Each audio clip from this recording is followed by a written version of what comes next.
What's going on, everybody? This is a PWZ podcast. I'm Rick Del Santo. Joining me, as always, on this glorious Sunday evening, Showtime Marcel Williams. What's going on?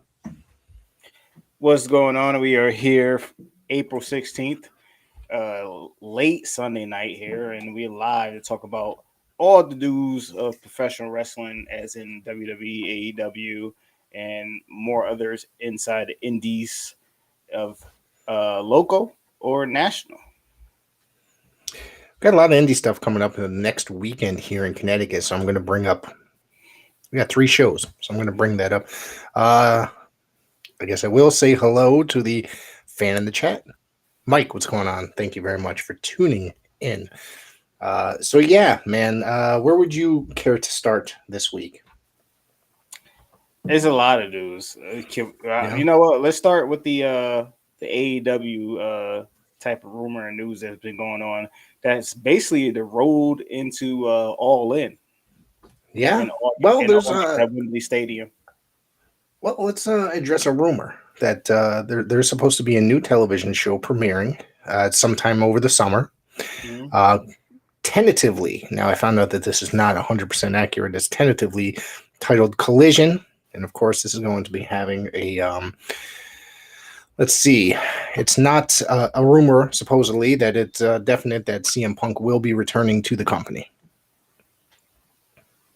Yeah, that has been kind of announced, but then, I guess behind the scenes, as he should be making his return to a Dynamite that will be held in Chicago at the Wintrust Arena in June. So, hopefully that's going to happen, but obviously some amends has to be made before we get there, right? Well, from what I understand, that they are going to be having or Punk wants to have a meeting with the Bucks and the other guy. What the hell's the other guy? Oh, Omega. Sorry. Jesus Christ. What the hell's wrong with me? I forgot the guy's name already. So apparently he wants to have a meeting and clear things up. And I guess that they want to work together, or Punk wants to work with Omega and the Bucks going forward. In my personal opinion, that is a very professional atmosphere going forward. So how much of this is, how much of this is factual, the brawl, or how much of it is, I don't know, childish behavior, I guess you could say. It's a lot of childish behavior. I mean, even started with, Brawl Out was very childish. What went down in front of our eyes was a meltdown of CM Punk eating muffins and venting on anybody and everybody. And then obviously what transpired behind the scenes even got extra, that wasted a lot of time for AEW. I kind of feel like it was one of those dark moments for AEW as we go along and with the history going forward with AEW. But there's a lot of things that need to be amended before we even get this going. And there's a lot of rumors, as in the Saturday show coming up as an AEW Collision. But there's been a lot of rumors saying that it will be a brand split with AEW just to accommodate CM Punk, which I really don't want to see a brand split. And I really don't want opinion on that. Yeah, you go ahead and say your opinion before I say mine. You go ahead and say yours first. We've had this brand split through with the WWE for God knows how long, 20 years on and off, right? Yes. I hated it the first time around. The first time around, it sucked ass. Then they ended it, and then they brought it back, and it doesn't make a lot of sense, dude. If you put everybody and just use everybody properly, it could work out. You know what I mean? And it's the brand split, having everybody on exclusive shows. It just doesn't make much sense to me, having different titles, having too many titles. You know what I mean? It's just aggravating. I don't like the brand split. So here in AEW, I get it. He has 300 wrestlers signed to his roster, 400 wrestlers, however many as the whole entire wrestling universe signed to his company. Mm-hmm. It's ridiculous. They're I guess the Saturday show is going to be, now rumor is that it could be either prime time, which would be like 8 o'clock or whatever, 8 through or 10, it could be, what's that? Yeah. 8 through 10. Yeah. So I feel like it's a killer spot for a Saturday show. Yeah. Yeah. And then I just think that it's ridiculous. It's utterly ridiculous to have a brand split. I'm gonna put this comment up here because I'm gonna sit here and I'm gonna tell you why they don't need it. Okay. Uh, it says they need to have a title on each show, Raw and SmackDown. I disagree with that. Heavily disagree with that because back in the 1960s, 70s, 80s, and into the 1990s, look at guys like Bruno Sammartino. There was one title for the entire roster: Hogan, Flair, whoever the fuck else held the belt. They showed that that could work. The brand split is just annoying as fuck, in my personal opinion. Yeah, it's annoying if you don't follow the formula. I mean, there have been certain times within WWE, I'm gonna give them their little effort of their pros that they have when they really want to separate the brand extension. They really did it right, but Mm-hmm. it seemed like it never works because it seemed like they get bored with it and they're like, okay, well, obviously we can't separate these superstars from each other. So then they end up mixing them up and doing all these things just to get a rating push, or raw super shows, and oh well, we got some type of contract where this person could jump this way, and on this show either it's too much games to be played with brand extension. If you go do a brand extension, do it right. Do it legit right where it's a legit brand extension. But if you can't do it right, it's no sense doing it. I'm going to. All right, Michael. Thank you for commenting and putting in the counter, I guess, conversation. But I get what you're saying. That's because that Bruno there wasn't two shows. I believe at the time, okay, they only had 2 hours of television, which would have been Championship Wrestling and All Star Wrestling, correct? That's correct. So right now, what do we have? 6, 7 hours worth of television We a got month? probably almost 12 hours of Sure. television. Yeah, a week, and I'm just there's gonna be just real about it. hey, Lewis, thank you for tuning in, my friend. Glad to see you here. Thank you. Yeah, it just there's just so much television, but it's like it's too much television. Yes. You know what I mean? We've discussed this before. It's aggravating to watch. Sit there, especially if you're a wrestling fan that watches just about every company. 5, 6 hours a week of WWE television it could be aggravating and tiring, especially if you're sitting through a 3 hour Raw on a Monday night. It is. I mean, with this show coming up that they have coming on Saturday, I mean, what to do with Rampage? We see where Rampage is at right now. Yep. You know what I'm saying? Rampage is only an hour, which was good at first. And just like I mentioned in the past show before, they put all the attention on Rampage where Dynamite was getting a little bit light at first. And then I guess we started complaining, saying, "Well, Dynamite is not getting all attention. Only Rampage get all attention." So then Dynamite started getting more attention. Now look at where Rampage is at right now. So I mean, at this point,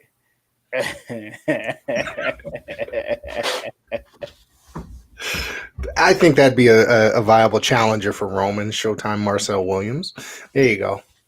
that would be. I appreciate that, but I kind of feel like it's too much television for AEW right now if they can't get it together with the Rampage. I mean, you got ROH as well, and then you got Dark Elevation. It's too much television. I mean, Well, let's see. and, They have that's 6 hours right there, right between yes, Dark Elevation, Dynamite, and then Rampage. That's probably over 6 hours. And then what do they do? Like a 5 hour pay per view once every couple months. And then they want to add another 2 hour program. They half the wrestlers they don't use on their regular television or on the YouTube series, the two YouTube shows, Dynamite or Christ, Dark and Dark Elevation. yeah, So they're going to create a third show for Saturday nights and do the same format. It'll be exciting the first night when CM Punk makes his a big appearance and stuff like that. And then just similar to what Rampage did, and then it fizzled out. Nobody cares about it as much as they claim that they're going to pay more attention to it and do much more with it. They don't. It's just a struggling television program, and it's it terrible. is. I can't. I Yeah. don't even remember to watch it 90% of the time. I'm not Me, lying. me and you both. I haven't watched it in a while. I mean, I only watch it when they have like a special attractions where they had Shibata on there a few times. But besides that, I mean, Rampage is a missed television show, unfortunately, because it could have had potential. It's only an hour. You could have sat here and had a Saturday night's main event feel to it, where you Right. have a very nice main event with two matches, which they did do at first. They Yep. did do that. They had the prime main event first, and then had two miscellaneous matches where it's Jay Cargill faces a jobber or something like that. That's how the Right. Saturday night's main event feel was, and they seemed like they dropped that and decided to do other things with it. And for them to have this other Saturday night program on top of Rampage the day before, I kind of feel like certain things got to be basically slimmed down a little bit. Teen Kubaner says for the Wembley show, AEW should go after Davey Boy Smith Jr. and Drew Galloway. My opinion on Drew is that he'll resign. That's just my opinion. I don't think that he'll go willingly, I guess you could say. He'd have to be fired. That's just my opinion. What do you think? I agree with that. I mean, Drew McIntyre still has that place in WWE where he's that person to rely on. We're one of those Yeah. main faces. I just feel like it's certain like it's all when the podcast I usually listen to is Jr. and a few other ones where they say creative and cash. That's all that matters in professional Yeah. wrestling. Creative and cash, and this is one of those situations where it's creative and cash. I think as of yesterday that there was 50. Did the pre-sale go up yet, or is it the? The, the, Go yeah, the ahead. pre-sale did go up. Mhm. As a pre-sale numbers as it was, it's supposed to be over 55,000. This was about to bring up. Yeah, I had 50,000, but yeah. Don't forget, Mike. We're about to make a big announcement, so just thank you for tuning in. As soon as we're done with this AEW conversation, I guess I should mention it. That's what I initially wanted to start off with, but I started rambling. So, anyways, yeah. I guess it would be perfect timing, I guess, for Punk to come back and then do that Wembley show, right? They're shooting for what? I think, is it July or that he's going to come back? It's supposed to be July. I think July 20. No, June 21st. I think for the Chicago show. Mm-hmm. But I got something for you right now. Yeah, Yep. should be June 21st in Okay. Chicago, the One Trust Arena. That's what they're gunning for CM Punk to come back on television. Yeah. So I guess it's supposed to be, anything could happen between Yeah, now and then, but it looks as if it is going to happen according to, all the sources that are happening that's going on here. yeah. I mean, as we see 50,000 pre-sale doesn't mean that they're gonna have 50,000 people there. They could have sold 25,000 $10,000 25,000 fans may have brought tickets, and you guys still got people in limbo that may buy later on as we go along to our March to April. But I can see about 60,000 fans being there and them doing it, but 90,000, nah. Yeah. No, I don't. I just don't think they're in the position, but anything could happen. It is the world of professional wrestling. Literally anything could happen in the world of wrestling. I think we've learned that since our childhood. Anything could happen in wrestling. Anything can happen in wrestling, absolutely. So, yeah. So that pretty much wraps up AEW talk, I guess, for now. Yeah, Yeah. you know what it is. It's one of those situations because obviously we hear all the rumors of CM Punk want to have a meeting with Chris Jericho and Mm-hmm. want to have a meeting with this person. We're not there. Mm-hmm. I'm just gonna be real. We're not there. Obviously, we go through news outlets of Fightful and other big news where they The got Observer, PW Insider, all that Observer, stuff. Yeah. PW Insider, of all these people that they have behind the scenes that's gonna say something. But at the end of the day, only time will tell when announcement spots pop up, and as we go along, heading into All In, and on August 27th.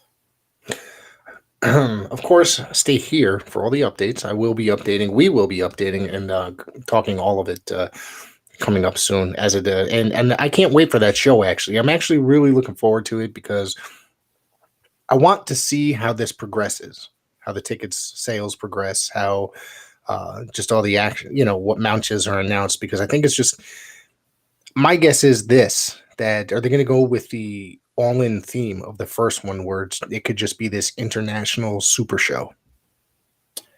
that would be a smart move if you try and sell tickets. Yeah. Yeah, that would be a very smart move. But my biggest question is, are they still going to do the all out in Chicago? Because thing is, now you got this all in situation, and then the all out date I think was Yeah. um, right after all in. So it's kind of hard whether you going to cancel the all out date or what. We still don't know Uh, that news yet. from what I understand, it doesn't look that way, but like you said, anything's possible here. So, Mm, before we go further, tomorrow morning, I'm going to share this graphic for everybody that's actually watching on YouTube. Legendary promoter Mario Savoldi.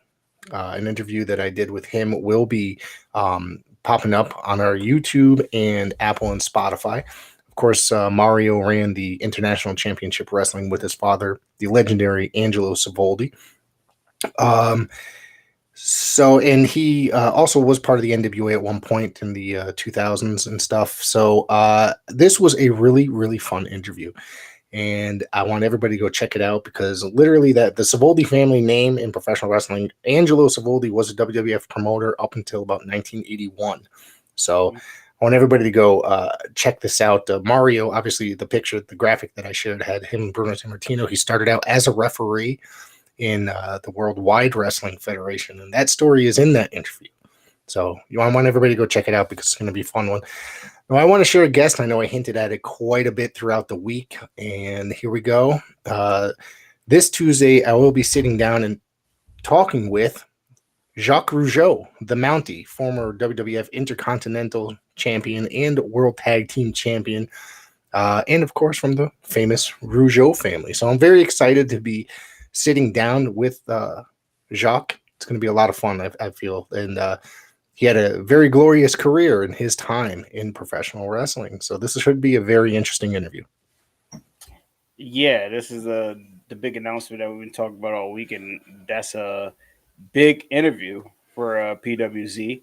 And looking forward to this interview coming up. And I listen, Rick Del Santos, the hardest working interviewer in PWZ, making sure that he get all the interviews out here so he make sure that y'all know all the information about professional wrestling from the 70s to the 80s to the 90s, even to the current. So look forward to this interview, Jock Rougeau. It's a big deal. Yeah, very friendly guy. Literally, it was something very simple. And, sometimes when requesting interviews and stuff like that, a lot of times you get blown off or left unread, I should say. Mm. Um, this guy literally was very friendly and just literally just said yes, probably within about a half hour or so of me requesting, and he was very friendly. So I'm really looking forward to it. He's growing up. The Rougeau brothers, I thought, were one of the greatest tag teams in WWF to not win the World Tag Team title. Well, they did officially, but it's not recognized. Mm. Defeated the Hart Foundation. So, but they were one of the greatest tag teams, in my opinion, of the 1980s. Yeah, there was one of the well known tag teams of the '80s between them, Demolition, you know, the Hart Foundation, a lot of them. Man, the WWF tag team division at that time period was on fire. it was bar none like Yep. top tag teams of the WWF era. But Yeah. it's a big interview. I'm looking forward to seeing it. Yeah. Thank you. Thank you. A lot of other interviews are coming. So I've got so much in the works that I really just want everybody to pay attention because we're also pushing now. We're rapidly approaching our 300th episode. We're just under 20 episodes away, which this promises. I mean, if you were here for episode 200, we had a pretty big episode. Just sitting down and talking. And here's a guy right here that took part in the 200th episode, the Guardian of Chaos, Big Daddy. Thank you for tuning in. So the episode 300 coming in very quickly, and it's promises. I promise you guys that this is going to be another huge episode. It's going to be a lot of fun. Yeah, big players coming up. A lot of ideas being thrown around, and I'm looking forward to it. 300 episodes, and looking for 300 more. But we're gonna make sure this 300 We'll get there. We'll get there, but we're gonna make sure this one's very special. Of course, we got this weekend. Let's see. Connecticut has 3 shows running all in the same evening. We got Northeast Wrestling running at the NEW Arena in Bethany, Connecticut for Spring Slam. The main event's going to be Matt Taven taking on Adam Kerr, with, of course, Brad Baylor. Wrecking Ball Legursky and MLW's Casey Navarro will be taking part in the show as well. Mhm. That's going to be a good show. Tough and Talented running at the Columbia Club in Torrington. With the 2TW championship on the line, Elijah Six defends against former champion Little Greatness and the 2023 Big Jim Cup winner, Stevie Legend. Of course, also across state, East Haven, Connecticut, Paradise Alley runs Turmoil in Paradise. Marcel will be taking part in this, I believe, right? Yeah, I'm supposed to be there. Don't sound so enthusiastic. That's supposed to be there. I guess I got called out, did I? You did get called out. I think maybe I should play that clip right now, and then you can respond when we get back. Entertain my eye. Marcel Williams. It's a name I never thought I'd hear again. You see, 7 months ago I took Marcel out with a crowbar, costing him 2 months of action. And he came back. We brawled around the arena. I said, next month, the Wonder from Down Under will go one-on-one with Marcel Williams in a street fight. That never happened, did it, Marcel? And it didn't happen the next month or the month after that. Because you never showed up. You continued to just not be there. You stubbed your toe, or you tweaked your knee, you threw out your back. Whatever excuse you could come up with to duck me. Now here we are, 7 months later. And Marcel's returned. Hurrah. And we're right back where we started. It's a little different this time, Marcel, because I have no interest in you anymore. So we'll do this. It ain't gonna be a street fight though, no, it's just gonna be a regular old match. But I ain't that young kid that you beat in my first PIPW match ever, no. I'm a lot more prepared this time. So I tell you what, Marcel, I'll see you April 22nd. We'll finish this then.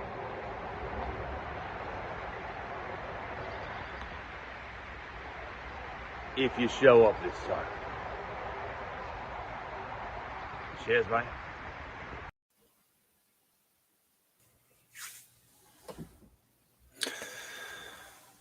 I got a headache watching that damn promo. Jesus Christ.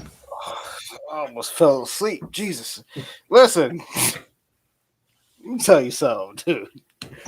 First of all, that promo was ass. I'm just gonna let you know this right now. First of all, for you to say that you're not a young man anymore with gray hairs all over your damn chin, all over your hair.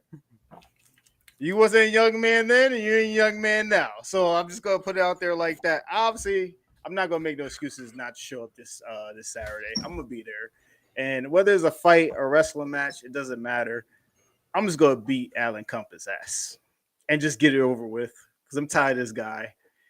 And he could bring the crowbar, he could bring some kangaroos, he could bring Outback Jack. I don't care. I'm just gonna beat him, and I'm gonna beat him real bad.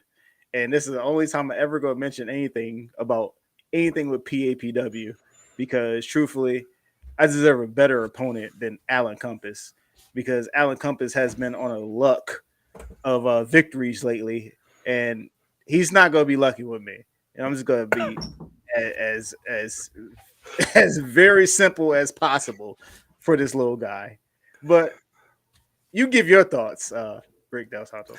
Well, Crocodile Dundee needs to calm the hell down. I don't think that he realizes you've been around the ring for about going on 20 years. So, yeah, these youngsters disrespecting their veterans. They got to chill out. So there is a very good question. Youngsters. Yeah, man. Well, from what I understand, he ain't even that young. No. He had a what? From what I understand, he isn't even that young. He's older than me, probably. No, he's really. Wow. Jesus, I don't know. I'm guessing. I mean, you see any grays, right? I mean, some. It's some little bit. You don't die in I that get thing. close to the camera, maybe you can see it. But as you seen the promo that he did, it was all gray right here, the little mini mullet that he has that was terrible. I mean, it doesn't matter, man. I mean, he could do all the promos he want. He can sit here and talk about 7 months of me ducking him. And for a person that say he wasn't interested in me to still throw out a challenge out there, it makes you a dumbass. But obviously, he's obviously still interested. So whether it's a fight or a wrestling match, I'm gonna beat you, Alan Compass. That's just that's all I'm gonna say about this. But any other topics you want to talk about that is mostly important compared to this? You did get a well. Check this out. I mean, T and Coupon pretty much give you a compliment. Which is worse, the Snoop Dogg running the ropes or his promo? So I may have to run the ropes like Snoop Dogg to beat him, just to make a point. I'll just say it's that simple. It is that simple. All right, there you go. You gave him those gray hairs, said T and Coupon.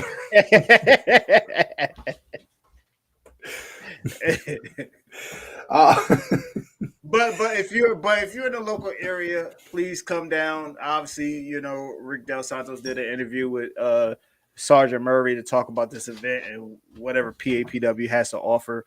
If you're in a local area, East Haven, please come down to PAPW Turmoil in Paradise. And there's going to be a lot of good professional wrestling, young and up-and-comers. I'm not going to say I'm a young and up-and-comer, but You've been around 20 years. I'm in between. I'm in between. Oh, I don't know if I want to say I'm looking forward to that match. Maybe looking forward to you teaching him how to wrestle. Maybe I should say. Maybe throw a few lessons in there. Yeah. Man, he's gonna hate me talking shit, but so right, got a message coming through your system right now. Probably. Yeah, well, I mean, he's welcome to jump in the chat if he wants to send a request to join the show and give his opinion. He's more than welcome. So I'll add him, and then maybe I'll teach him how to do a promo. Not that I'm very good, but I'll show you some pointers. So what else you got? We still got some viewers to entertain for another little while. So, well, I mean, what you thought about the Cody promo with him challenging Brock Lesnar to Backlash?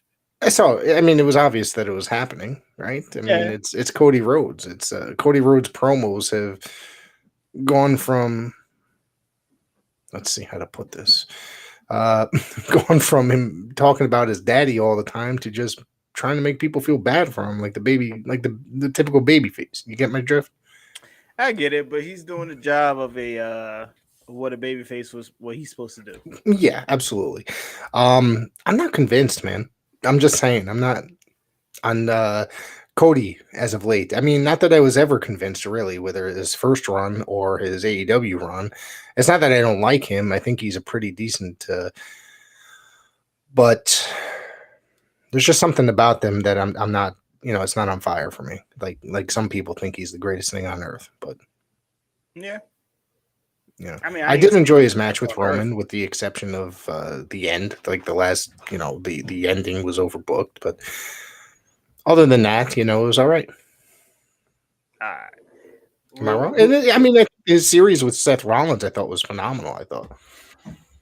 All right. Well, who do you think should go over in this first affair between Brock and Cody? I think realistically, if it was a legit fight, it would be Brock Lesnar. Absolutely. I think Brock would wipe the mat with him, wipe the whole arena with him, and if Cody goes over.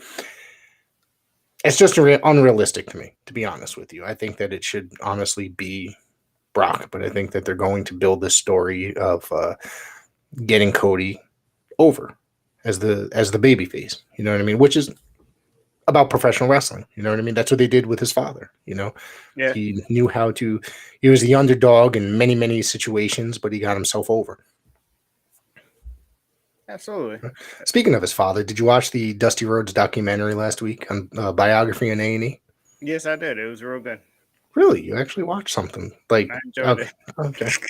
Every time I ask you about one of those shows, it's always no, I didn't watch it. I took the time to watch it. Okay, I thought it was excellent. There was times where it was pretty damn emotional at times. You know what I mean? Yeah. Tien Couponer has a really good point here. You could book Brock winning by ref stoppage. I think that would honestly make the most sense, to be honest with you. Yeah, it would be. Yeah. Juicy says he's watching the Iron Sheik biography now. I'm going to watch that when I get out of here. And I guess the rivalries is Hogan and Piper tonight, so I'm going to be up late watching both of those, and we'll talk about those next week. So Absolutely. the both of those seem like they're going to be really, really good. Personal opinion. Not A&D, A&E and WWE, joining forces to film all this is really, I like it because they're showing all the stuff that we know and love of all the superstars that we grew up watching. Now they're showing it on the main stage of A&E. So I enjoy it. Very few that I haven't really been entertained by, or that I haven't necessarily tuned. I didn't watch the Bella Twins one. Like that one, I had no interest. I don't think anybody watched the Bella Twins one. WWE has a thing for producing things that some people don't really care about. I mean, well, they always do that all the time. Now they do that all the time, where they'll produce probably like 3 good ones out of the 5. So they always got one that they know people ain't gonna be interested in, but they gotta make sure that they stay faced with certain performers. But they left like right after that was announced. That episode was announced. They're no longer under WWE Legends contracts, I guess. I don't even know why they even got an A&E special anyway. They could have did one for Trish Stratus or something like that. Yeah, that's true. Did you see the Dark Side of the Ring season 4 was announced? Yeah, and I see the topics that they have announced, which is I'm real interested in. Chris Candido. Yep, that's going to be a good one. Marty Jannetty. That's going to be a very interesting one. I'm sorry, I don't mean to laugh. Very interesting. Yeah. Very interesting. He's a wild man. Nice guy, but he's a wild guy. He's just. Did you ever? He has his moments. Yeah. Are you friends with him on Facebook, or do you watch his Facebook account? No. Is he off the chain? Yes. He posts the most absurd stuff sometimes, and he posts these weird ass stories sometimes. So it's pretty. Yeah, man, it's fucking weird. Some of it. I'm trying to find the other episodes that were listed. Yes, Magnum TA. Yep, Magnum TA is one. Thank you, Tien Couponer. Let's see. I'm trying. Speaking of Magnum TA, Scott Hall. Yeah, and I want everybody input on this that's watching this right now.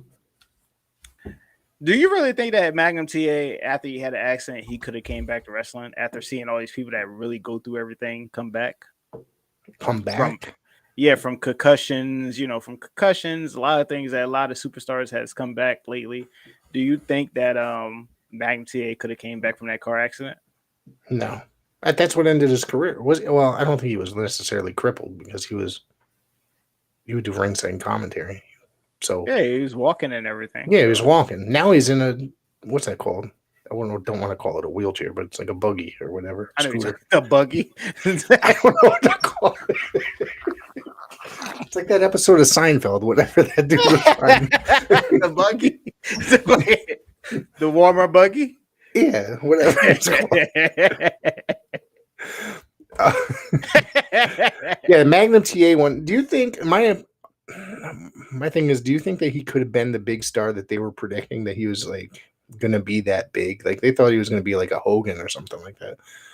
Yeah, I think he could have been for the Jim Crockett era, like that era. Yeah, absolutely. And probably into the 91, 92 era, but I don't know, man. You had Sting coming up, you had Luger, they was priming and getting ready. It probably would have been a short thing. Like his you know what I mean? If it was. He was immensely popular. I mean, not that I'm trying to think. Like, I don't want to insult the guy in his career. Yeah, so many people. I mean, you had Dusty Rhodes as well, still coming in and doing main events as well. You had so many people. I mean, Magnum TA was a star, but I think it was like a good crowning moment for him to win at Starrcade. But then after that, I don't think he would have. I think he would have had like a year run.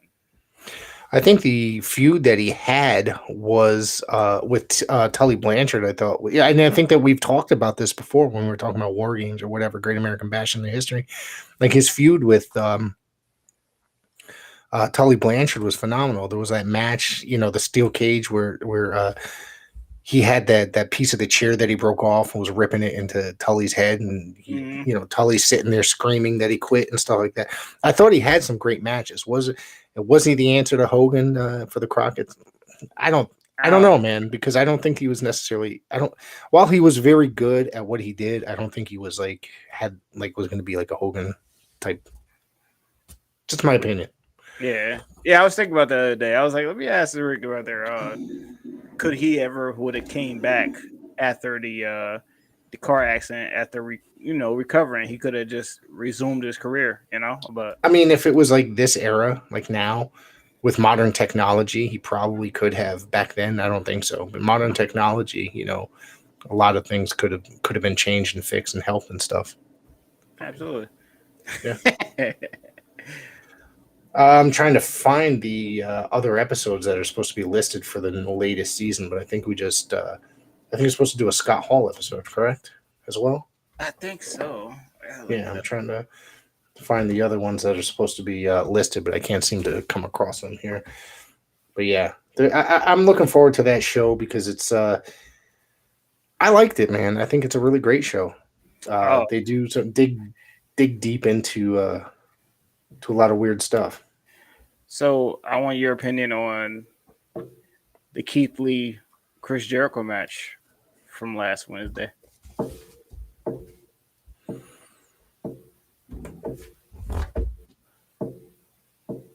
You really got to put me on the spot here. I really have to because after hearing Jim Cornette uh, review of Keith Lee, I really had to ask you this.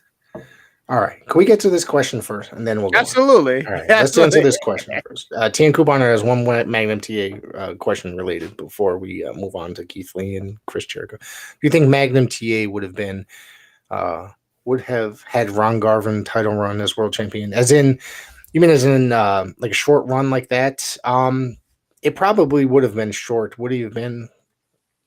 Yeah, I mean, it probably would have been similar to like the Ron Garvin. I mean, I liked the idea of Ron Garvin as a NWA champion. I always loved Ronnie Garvin. Mhm. But looking back, it was a weird choice. But I guess he was the only guy that was willing to put up the money because back then the NWA people that had the champions had to put up money to be able to hold the belt.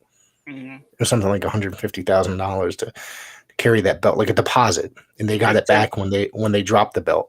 And I guess Ron was the only one that was willing to put that up to take the win from Flair.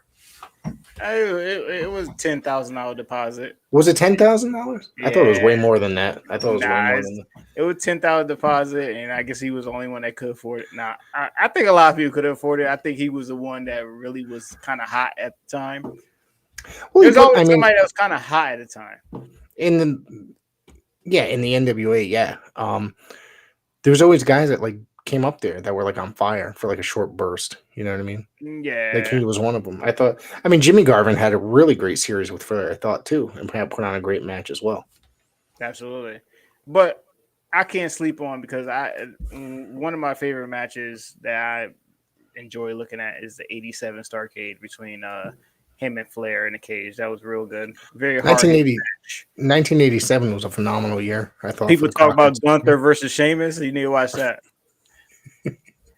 You're right. So back to Keith Lee and Chris Jericho. I don't even know where to begin, to be honest with you. I love Keith Lee.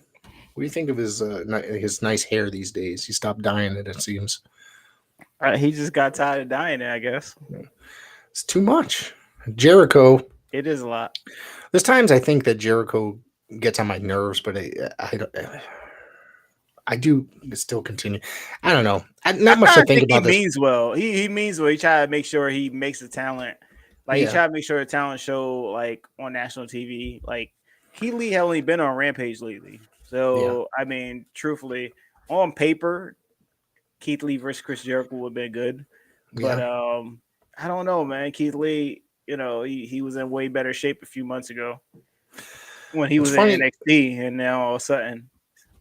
Because he just keeps it, and I hate to say this, man, but he keeps gaining weight, like more and more weight. You know what I Yeah, mean? He's absolutely. heavy, but I think he is. And then at some point, he's not going to be able to start like continue to be able to do the moves that he was able to do. Yeah, you know how the mind trick you.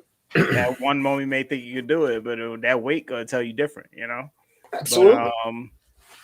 I don't know. It's unfortunate, man. I mean, it goes back to when somebody says when Vince McMahon let go of somebody, it's for a reason, and now it continues to show every chance it gets. There's a reason why he let somebody go, and and then when somebody else pick him up, you like, damn, was this guy really right? Like, what the hell?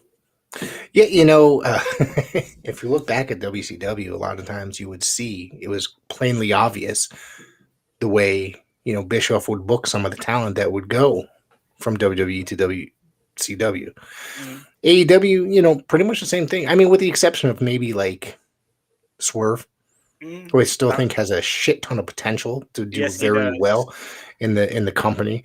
I think Keith Lee, I mean, at that time in WWE, in NXT, I thought he was a phenomenal performer. They did absolutely nothing with him in the main roster. Mm-hmm. And it was a shame because I thought like he had such a great NXT run. I almost called it TNA. Jesus. And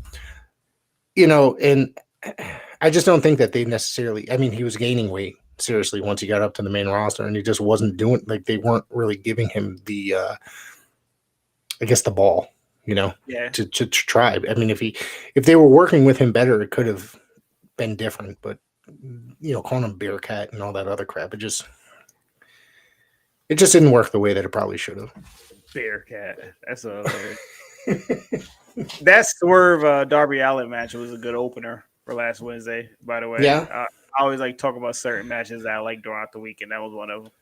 Yes. TN Coupon or Swerve was in Hit Row, correct? Yes. Yes, he was the Yep. star of Hit Row. Yeah. A former MLW champion as well. Was it Shane Strickland, correct? Yeah. Yeah, that's correct as well. Yeah. So I think what was he in NXT? Swerve Scott, correct? They just changed his what was his last name? Whatever. I don't remember. Yes, it Yeah. was Swerve Scott, something like that. Yeah. Yep. Yeah. So I mean, that's really the only person I could think of, like right off. Like, there's got to be, like you said, Vince. He lets people go for a reason. Like, I mean, there's guys like look at Tony Nese. I mean, I don't think he's necessarily terrible in AEW, but he's not on fire. He wasn't. WWE wasn't doing much with the cruiserweight belt. It was basically just. It was like a preliminary program, or like something that he would.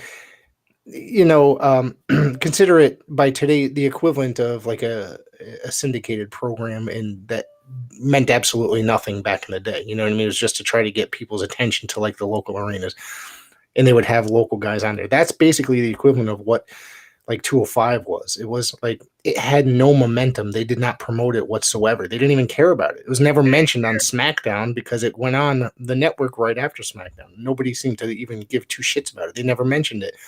And like guys like Tony Nese were on there, who I thought was a phenomenal performer.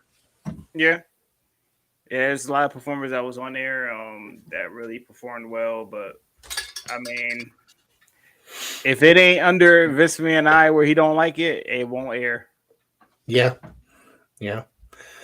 What else we got? We got a little bit before we got to get out of here. What else do you need to talk about this week? Anything else exciting? Nah, that's it. Mostly looking forward to next week as we continue this road to All In August and Backlash coming up soon in a few weeks, and a lot of other things. Whatever news that pops up, we're gonna bring it up and talk to you about it and give our thoughts. Absolutely. There's a lot of stuff coming up here. And don't forget, we got next weekend, the 28th of Friday night, there is Coliseum Pro in West Haven, Connecticut. We'll be talking about that more. We'll probably talk about that next Sunday. I got the match listing here, but we'll talk about that a little bit more. So let's see here. We do have a question here from Tian, our buddy. I think WWE is crazy enough to do AEW is crazy enough to do the WWE storyline where Keith Lee and Cole's manager. Nah. You don't think they hinted at it the other night? They kind of hinted at it, yeah, to give a little dig to it, but obviously we know Adam Cole is going to segue to Chris Jericho. We're going to have that match probably happen at Double or Nothing, and that's the upcoming pay per view we have for AEW. But yeah, I can see that was a little dig that he was a manager for Keith Lee. That's hilarious. I thought that they kind of hinted at that in a way, and it was kind of funny the way that they did it in a way. But I don't know. I don't really. Thank you, GOC, for tuning in. But yeah, I don't know what else. I don't know. Yeah. I haven't really been interested in like this week's AEW. I thought was very absolutely uninteresting to me. Yeah, it was. As was WWE. Don't forget. Don't get me wrong. I fast forwarded through most of WWE's programming, but um, there's a lot going on in professional wrestling these days. It's hard. Actually, muted my microphone. I meant to take the comment down. There's a lot of going on in the WWE, like right now. That it's just there's so much television that it could be aggravating to try to sit through everything. It is, but there's a lot going on outside WWE where it's like behind the scenes stuff with the cell, Vince McMahon mustache, Triple H, Triple H's input, and a lot of other things. So there's so much thing that's going on outside. This is the other thing that I just read about that apparently Vince has said that or excuse me, not what's his face, what's the other guy, the CEO Nick Khan has said that Vince is not in part of creative process, and that it's what's his face, Triple H is the head of creative and has full control. I just read that yesterday or maybe this morning. Supposedly, but which I thought that was a bunch of malarkey. Yeah, we're not the legit ones behind the scenes where we see legit that Vince McMahon is not doing it or doing it. And truthfully, I understand they got stockholders, but truthfully, it's none of our business if they do it. But it's because I've seen a lot of things where people be like, oh well, they lying to us on other stuff and they're telling the truth who's booking what. At the end of the day, we may know who's booking what by just looking at the program. Everybody know after WrestleMania Raw, it was way different than it's supposed to be. And now after the fact, it's been back on regular schedule what's been going on. So obviously, maybe the old man sat here and said, let me just get back on the bike again and start doing creative on Raw again. So, and then they was like, nah, you're not doing this again. So you just never know, like you said, you could tell how things happen certain ways, like who's booking. Mm-hmm. Everybody knew exactly who booked the Monday after Raw or the Raw. Yeah, the Monday after Mania. Exactly. Just by the whole feel, and the way things were happening. You awake over there? Yeah, I'm awake. I'm trying to find it. But yeah, it's only time will tell. Only time will tell with WWE. Even with AEW with the CM Punk thing. I mean, obviously they got over 50,000 already pre-orders of Wembley Stadium. So if CM Punk get online and they figure out what main event they're gonna have put together, they may sell 10 more thousand tickets. Then be 60,000. So, only time will tell in both news of AEW and WWE.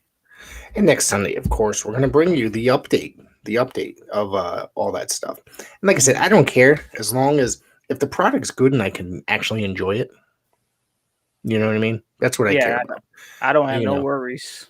No. I mean, well, Jesus Christ, I do worry somewhat. There is an extent on that, you got to think about that because